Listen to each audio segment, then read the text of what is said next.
नमस्कार, मैं राजीव कुमार आप सभी का स्वागत करता हूं यूट्यूब चैनल पर।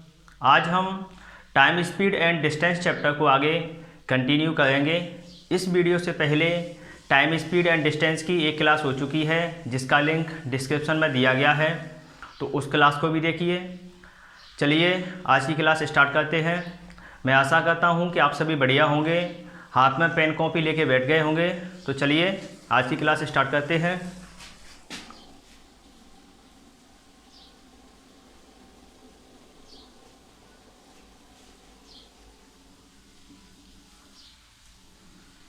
Time speed and distance. तो पिछली क्लास में हमने अपोजिट डायरेक्शन वाले क्वेश्चन कर लिए थे। आज हम सेम डायरेक्शन वाले क्वेश्चन करते हैं। तो एक बार जो अपोजिट डायरेक्शन के क्वेश्चन है उसमें से एक क्वेश्चन करते हैं। तो पहला क्वेश्चन ये रहा आपकी स्क्रीन पर, इसको देखें।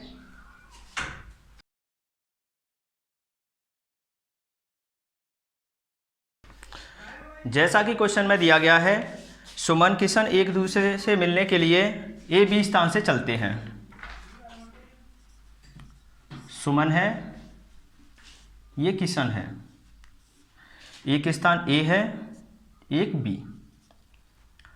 सुमन किशन की साइड में जाती है, किशन सुमन की साइड में आता है। तो इसमें जो इनकी स्पीड है वो है 15 किलोमीटर पर आवर। किशन की स्पीड है 21 किलोमीटर पर आवर। किशन सुमन से 500 मीटर ज़्यादा चल चुका है। किशन सुमन से 500 किलोमीटर ज़्यादा चल चुका है। किशन सुमन से 500 किलोमीटर ज़्यादा चल चुका है। किशन को सुमन से मिलने की थोड़ी जल्दी है, तो वो तो 500 किलोमीटर ज़्यादा चलेगा ही।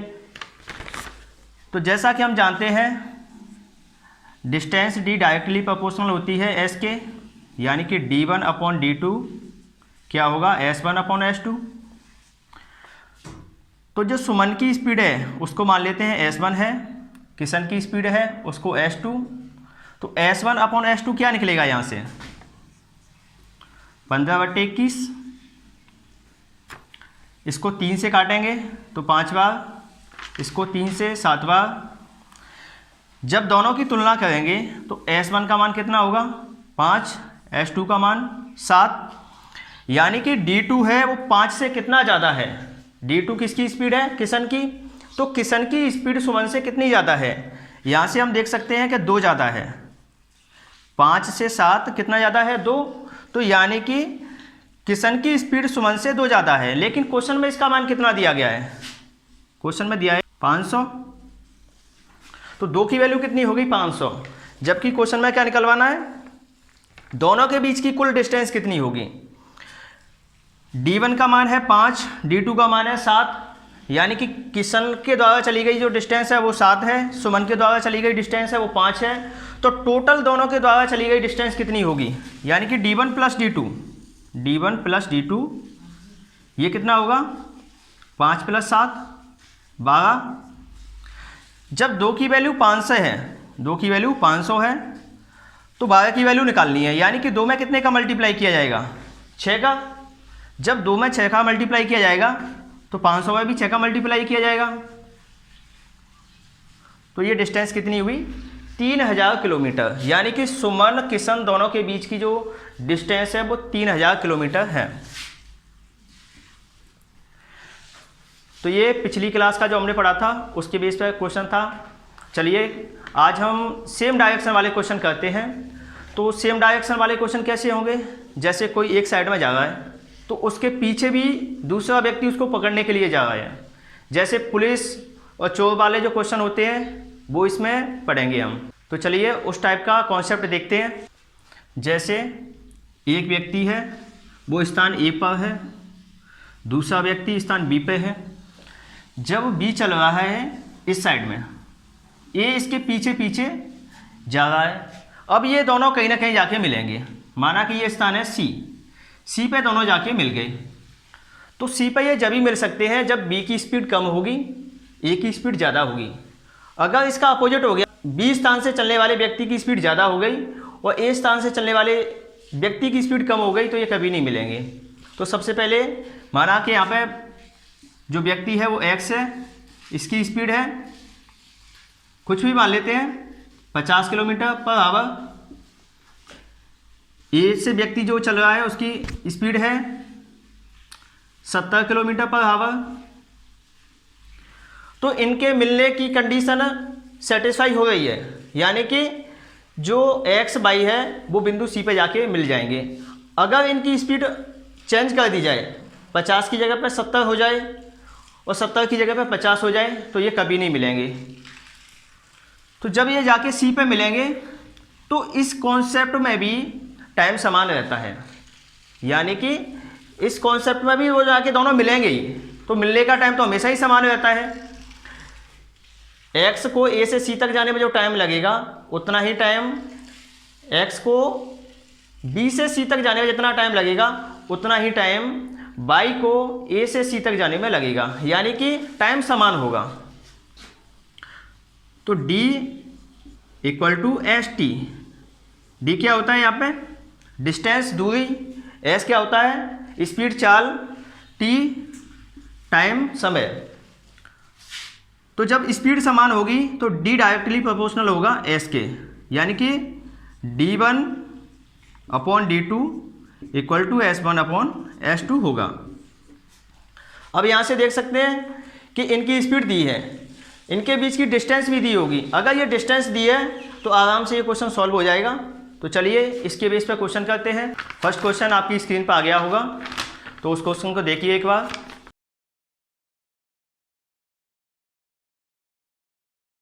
जैसा कि आपने क्वेश्चन पढ़ लिया होगा, तो क्वेश्चन में क्या दिया है? सिपाही को जाके पुलिस वाले को पकड़ना है। तो ये कॉन्सेप्ट आपके दैनिक जीवन में भी काम आ सकता है। अगर कोई चोर है तो उसके लिए ये सीखने को मिल जाएगा कि उसको कितनी स्पीड से दौड़ना है कि पुलिस वाला उसको पकड़ नहीं सके, या कोई पुलिस में है तो उसको कितनी स्पीड में दौड़ना है कि वो चोर को पकड़ सके। तो ये क्वेश्चन आपके लिए बहुत ही यूजफुल है। तो सिपाही है,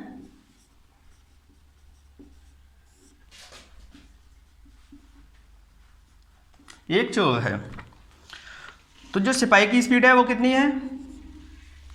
24 किलोमीटर पर आवर, और चोर की स्पीड है 20 किलोमीटर पर आवर।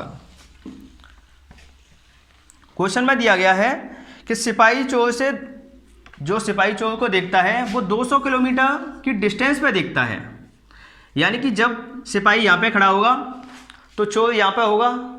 तो जब वो इसको देख रहा है तो 200 किलोमीटर की डिस्टेंस है। और कुछ लोग तो ये सोच रहे होंगे कि सर उसकी आंख इतनी तेज कैसे है कि वो 200 किलोमीटर का रास्ता देख सकता है। तो क्वेश्चन में जैसा कि माना जाता है, कोई डाटा एक्चुअल में नहीं होता है, तो उस चीज़ पे ना जाएं। 200 किलोमीटर देख सकता है वो, क्योंकि वो पुलिस वाला है। अब निकालना है कि चोर को जब सिपाही पकड़ता है तो सिपाही के द्वारा कितनी डिस्टेंस तय की गई। तो जैसा कि हम जानते हैं कि मिलन होगा, यानी कि सिपाही चोर को जाके पकड़ेगा। तो इस कंडीशन के लिए टाइम तो दोनों का समान रहेगा, यानी कि जितने टाइम तक पुलिस वाला दौड़ेगा उतने टाइम तक ही चोर दौड़ेगा। तो यानी कि टाइम समान रहेगा। तो d1 अपॉन d2 का मान कितना होगा? s1 अपॉन s2 के समान, यानी कि d डायरेक्टली प्रोपोर्शनल होगा s के। क्वेश्चन में जो s1 है, माना कि s1 है 24 किलोमीटर पर आवर, यानी कि सिपाही की स्पीड। s2 है 20 किलोमीटर पर आवर, यानी कि चोर की स्पीड। तो s1 अपॉन s2 का मान जब रखेंगे तो क्या निकलेगा? 24/20। जब 4 से इसको काटेंगे तो ये 6 बार कटेगा, ये 5 बार कटेगा। दोनों के बीच की जो डिफरेंस है, यानी कि जो दोनों के बीच की जो डिस्टेंस है वो 200 किलोमीटर दी है। मान लेते हैं कि जब सिपाही यहाँ से गया, उसने जाके चोर को इस जगह पे पकड़ लिया। ये कोई जगह है सी। चोर यहाँ से गया तो उसने जाके यहाँ पे पुलिस वाले ने पकड़ लिया, तो वो भी यहाँ पे रुक गया जाके। तो चोर के द्वारा चली गई डिस्टेंस है d2, सिपाही के द्वारा चली गई डिस्टेंस है d1। तो जो डिफरेंस दिया गया है d1 माइनस d2, ये कितना दिया गया है? जो स्पीड का जो डिस्टेंस का डिफरेंस है d1 माइनस d2 ये कितना दिया है 200, d1 माइनस d2 ये है 200, जबकि जो हमने रिलेशन निकाला था d1 अपॉन d2 का, यहाँ से d1 माइनस d2 कितना निकला है, d1 माइनस d2 निकला है 1, यानी कि एक की वैल्यू क्वेश्चन में कितनी दी है 200, 1 यूनिट की वैल्यू दी है 200। d2 किसकी स्पीड है, d2 किसकी डिस्टेंस है, चोर की, तो चोर के द्वारा चली गई जो डिस्टेंस है वो कितनी है, d2 कितनी होगी, d2 का मान है 5 यूनिट, तो 1 यूनिट की वैल्यू है 200, तो 5 यूनिट का मान कितना होगा 200 इंटू 5 1000, यानी कि चोर के द्वारा चली गई डिस्टेंस कितनी होगी 1000, जबकि पुलिस के द्वारा अगर डिस्टेंस कहा गया है तो पुलिस के द्वारा चली गई डिस्टेंस का मान कितना है 6 यूनिट, तो 6 यूनिट का मान कितना होगा d1 इक्वल टू 6 यूनिट, तो 6 यूनिट का मान कितना होगा 200 इंटू 6 1200,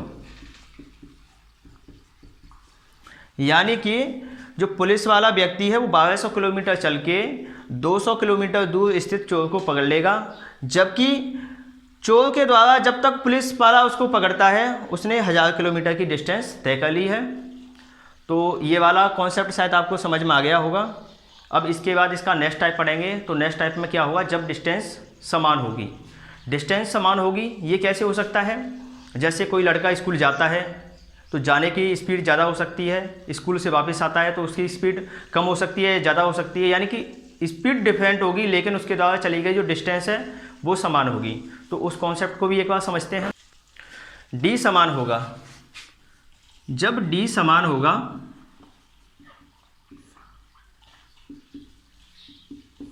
डी क्या होता है डिस्टेंस, यानी कि चली गई जो डिस्टेंस है वो समान होगी। तो ये अपना हो गया टाइप 2। अब जैसा कि हम जानते हैं स्पीड का फॉर्मूला क्या होता है, speed equal to distance upon time, s equal to d upon t, यानी कि चाल इक्वल टू दूरी बट्टे समय।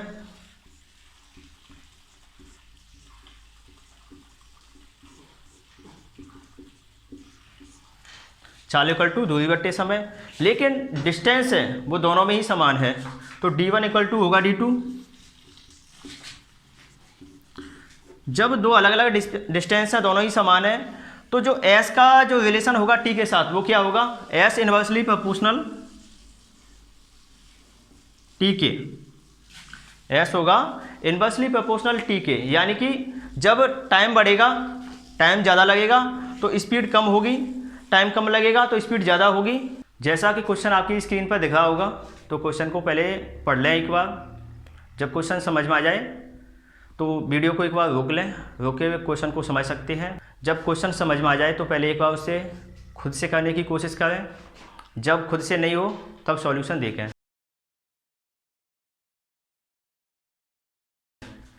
तो चलिए, मैं आशा करता हूं कि आपने क्वेश्चन पढ़ लिया होगा। तो एक व्यक्ति किसी दूरी को 240 किलोमीटर पर घंटे की स्पीड से, यानी कि व्यक्ति की जो स्पीड है वो कितनी है 240 किलोमीटर पर हावर स्पीड है, ये चाल है 240 किलोमीटर पर हावर। अब जो पहले उसको टाइम लग रहा है किसी डिस्टेंस पर पहुंचने में, माना कि कोई डिस्टेंस है, जब वो यहाँ से इस स्थान तक पहुंचा है, ए से बी तक पहुंचता है, तो उसको जो भी डिस्टेंस है इसको तय करने में कितना टाइम लगता है, पहले 5 घंटे का टाइम लगता है, यानी कि t1 का मान कितना हो गया 5 घंटे, 5 आवर t1 का टाइम हो गया। अब क्वेश्चन में कहा गया है कि इसी डिस्टेंस को फिर से वो तय करेगा, यानी कि ए से बी तक फिर से जाएगा, तो उसको फिर से कितना टाइम लग रहा है 1 घंटा 1 आवर 40 मिनट, इसको फिर से लग रहा है ये टाइम। तो कहा गया है कि कितनी स्पीड से वो जाए कि 1 घंटे 40 मिनट में पहुंच जाए। तो जैसा कि पहले भी ए से बी तक गया था, तो जो पहले की डिस्टेंस कुछ भी होगी बाद में भी ए से बी तक जा रहा है, तो दोनों की स्पीड जो डिस्टेंस है वो तो समान ही हुई, क्योंकि जो रास्ता है वो भी समान है, पहले ए से बी तक गया है, अभी भी ए से बी तक जाना है, तो ये तो समान रहेगा। तो क्वेश्चन में क्या दिया है, डी समान है। पहले की जो स्पीड है S1 वो कितनी है 240। 240 किलोमीटर पर आवर जो पहले की स्पीड है। पहले का टाइम कितना है T1, तो ये कितना है 5 घंटे। अब T2 भी दिया है, T2 यानी कि बाद में जो टाइम है वो 1 घंटा 40 मिनट है। T2 यानी कि बाद का जो टाइम है वो 1 घंटा 40 मिनट है। तो 1 हावर तो हो गया ये। अब 40 मिनट को हावर में चेंज करेंगे तो उसको 60 से डिवाइड करना पड़ेगा, यानी कि 1 + 40/60। जब काटेंगे तो ये कितना बचेगा 2/3, यानी कि टोटल टाइम कितना लगा इसको, T2 का टोटल टाइम कितना हुआ 1 + 2/3, ये कितना हुआ 5/3, यानी कि जो टाइम लगा है वो 5/3 है। तो यहाँ से जो टाइम निकला है ये T2 हो गया, ये T1 हो गया, डिस्टेंस समान है। तो S का T के साथ क्या रिलेशन होता है, S इन्वर्सली प्रोपोर्शनल होता है T के, यानी कि S1/S2 = T2/T1। तो T2 कितना दिया है 5/3, T1 कितना दिया है 5, तो इनकी वैल्यू रखते हैं। तो S1/S2 का मान क्या हो गया 5/3/5। S1 का मान भी दिया है 240 किलोमीटर पर आवर। S2 तो 5 से 5 कट जाएगा, तो यहाँ से क्या निकला 240/S2 = 1/3। तो यहाँ से S2 का मान कितना निकलेगा, S2 = 240 × 3 720। ये आंसर निकला 720। 720 क्या है स्पीड है, तो स्पीड को क्या लिखा जाता है किलोमीटर पर आवर, यानी कि जो S2 है जो बाद में उसके द्वारा 1 घंटा 40 मिनट का टाइम लिया गया है, तो वो 720 किलोमीटर पर आवर की स्पीड से गया होगा, यानी कि स्पीड जो टाइम लिया गया है वो पहले से कम लिया गया है। तो ये तो हमको पहले ही समझ में आ गया था कि स्पीड उसको ज़्यादा लगेगी, ज़्यादा स्पीड से जाना पड़ेगा। तो इस क्वेश्चन को हम एक दूसरा मेथड है उससे भी कर सकते हैं। तो दूसरे मेथड से देखते हैं।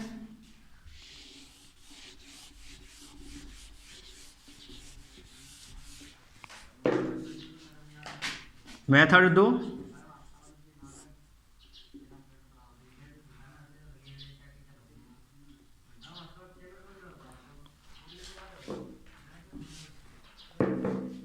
Second method. S1 कितना है 240, T1 कितना है 5, T2 कितना है 5/3।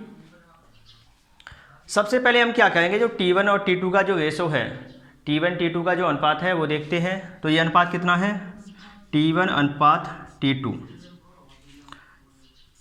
जो टाइम का रेशो है वो पहले बाद में कितना है, सबसे पहले ये देखते हैं। माना कि ये है पहले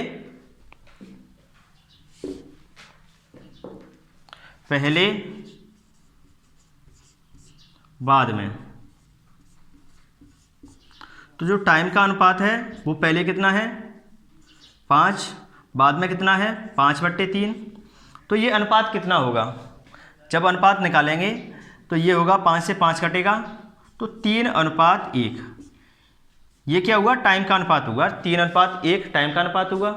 तो स्पीड का अनुपात कितना होगा, जैसा कि हम जानते हैं स्पीड इन्वर्सली प्रोपोर्शनल होती है। तो टाइम का अनुपात 3:1 है, तो स्पीड का अनुपात कितना होगा 1:3। क्वेश्चन में दिया गया है कि जो S1 की वैल्यू है 240, यानी कि 1 यूनिट की वैल्यू है 240, तो 3 यूनिट की वैल्यू कितनी होगी, 1 यूनिट की वैल्यू 240 से 3 की निकालनी है, क्योंकि S2 का मान निकालना है। S2 कितना है बाद में, S2 का मान बाद में है और उसका मान कितना है 3 यूनिट।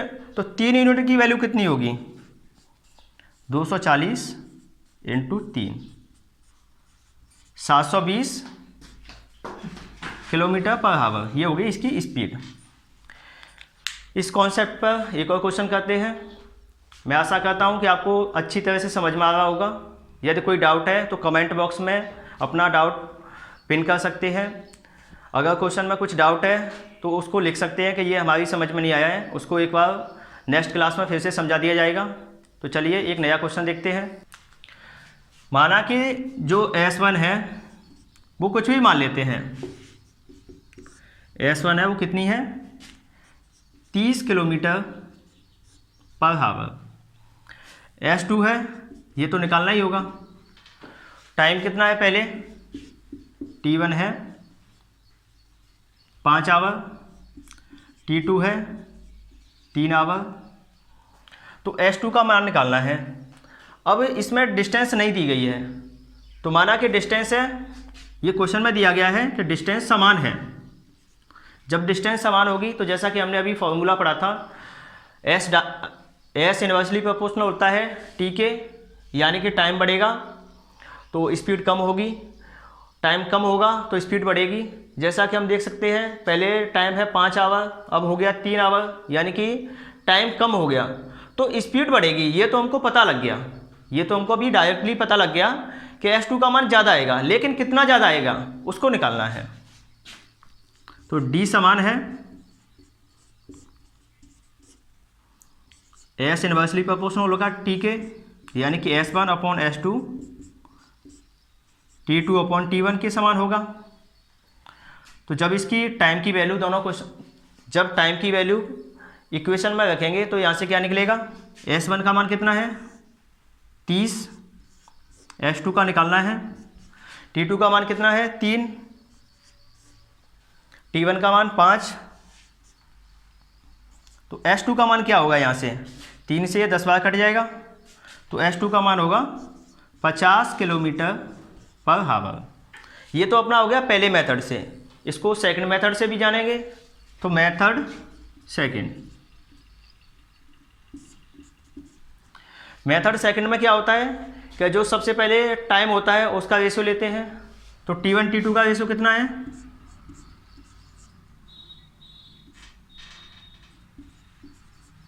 5:3, 5:3।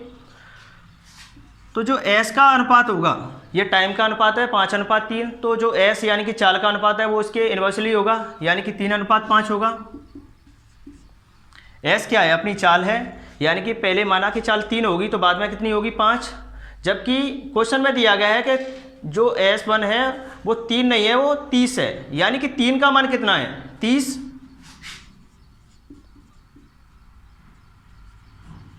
3 का मान कितना है 30, यानी कि कितना मल्टीपल है 3, 30 का 30 3 का 10 टाइम मल्टीपल है, यानी कि 30 है वो 3 से 10 गुना है। तो जो बाद की स्पीड हुई होगी वो 10 गुना होगी, यानी कि 5 से जो स्पीड बाद में है वो 10 गुना होगी, तो इसमें 10 का गुना होगा 50। अब स्पीड है तो किलोमीटर पर आवर होगी, तो ये बाद की जो स्पीड है वो 50 किलोमीटर पर आवर हो गई। अब ये वाला कॉन्सेप्ट अपना हो गया जब डिस्टेंस समान होती है। इसमें एक कॉन्सेप्ट बचा है अपना, जब स्पीड समान होती है। जब स्पीड समान होगी तो उसमें भी टाइम डिफरेंट होगा या डिस्टेंस डिफरेंट होगी, तो वो वाले दोनों रिलेशन निकालने होंगे। तो मैं आशा करता हूँ कि आपको अच्छा समझ में आया होगा, और अपनी क्लास को आज यहीं पर समाप्त करते हैं। नेक्स्ट क्लास में जब भी मिलेंगे वीडियो को यहाँ से आगे कंटिन्यू करेंगे। वीडियो को लाइक करें, चैनल को सब्सक्राइब करें, अधिक से अधिक लोगों को शेयर करें। तो चलिए अपनी क्लास को समाप्त करते हैं। धन्यवाद।